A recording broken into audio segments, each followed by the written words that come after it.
पर बहुत दुख की बात है, केंद्रीय सरकार इस समय, अभी देखें रबी और खरीफ की जो भी न्यूनतम समर्थन मूल्य डिक्लेयर होता है 23 फसलों का, उसके अंदर कोई यहाँ पर जो हिमाचल में हम पैदावार करते हैं उसमें कोई भी हमें समर्थन मूल्य विशेष रूप से सब्जी और फलों पे नहीं मिलता है। ये अपने आप में बहुत बड़ा मुद्दा है। लहसुन जो 400 रुपये किलो तक भी था, आज उसकी जो 5 कैटेगरी में जो लहसुन बिकता है उसका जो बेस्ट कैटेगरी है वो 70 रुपये के हिसाब से मार्केट के अंदर जारी है, जो उसका कॉस्ट प्राइस के अंदर भी कवर नहीं होता है। यही हाल अदरक का है।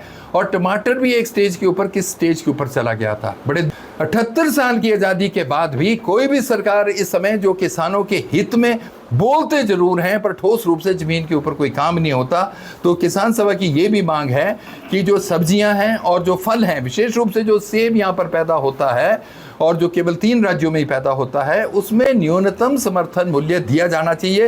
हिमाचल सरकार की हम इस बात के लिए अप्रिसिएशन करते हैं वर्तमान में, क्योंकि इन्होंने जो दूध का एक तो बड़ा वो नॉन अचीवेबल एक रेट रखा था 80 और 100 रुपये, वो तो कभी संभव नहीं था, मगर अभी जो 51 और 61 रुपये इन्होंने दूध का जो न्यूनतम समर्थन मूल्य रखा है उसका प्रभाव ये बड़ा है। इवन सिरमौर में भी जो प्रोक्योरमेंट है मिल्क फेड में उसमें बड़ी है, तो इसको आगे बढ़ाना चाहिए। बाकी की हिमाचल में 1952 में दी देन जो चीफ कमिश्नर थे इस समय सी कैटेगरी स्टेट के अंदर, उन्होंने सारी खाली ज़मीन को वन भूमि डिक्लेयर कर दिया था और वन भूमि आज एफसीए के अंदर आती है। और 1998 में जो ये तिरुमल केस हुआ था सुप्रीम कोर्ट का, उसके अनुसार उन्होंने फॉरेस्ट की डेफिनेशन में इवन जो प्राइवेट एरिया में भी जो लोगों के कहीं जंगल है या जहाँ पर पेड़ उग जाते हैं उसको फॉरेस्ट डिक्लेयर कर दिया है। तो हिमाचल में एक बहुत विकट परिस्थिति इस समय है।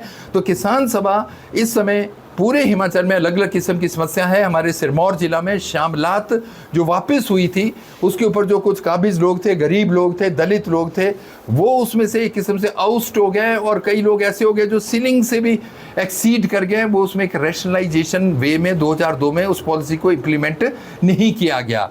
और 2002 में जो तत्कालीन सरकार थी उन्होंने तय किया था कि जिन लोगों के पास भी कोई अतिरिक्त ज़मीन है या उनके कब्जे में है उसका रेगुलराइजेशन होगा।